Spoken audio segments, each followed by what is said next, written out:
ulah ningali sirat batur. Aing bodoh jadi tukang ngaji atuh sehingga usul.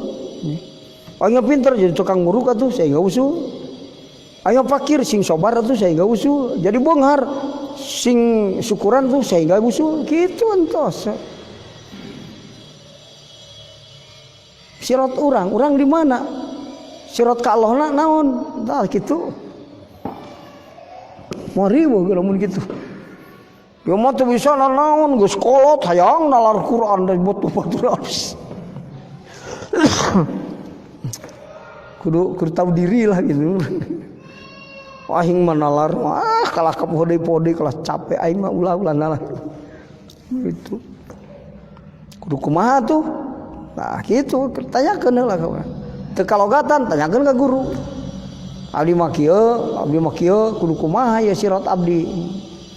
Tiap waktu di mana wae anjeun cicing, tiap tingkah di dinya sirat. Namun orang eling ka Allah berarti neangan sirat ka Allah gitu. Ayeuna jadi zaman untung, kumaha sangkan aing jadi kakasih Allah tina untung. Ti kubra gara dosa kumaha sangkan jadi kakasih Allah tina sabab aing migawe dosa. Mah kitu kan kitu hungkul.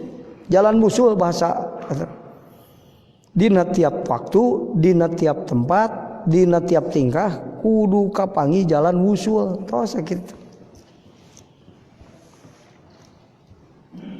Mari we geura hidup tinggal menjalani apa adanya, mensyukuri, menikmati. Tos hampang eta. Nah gitu.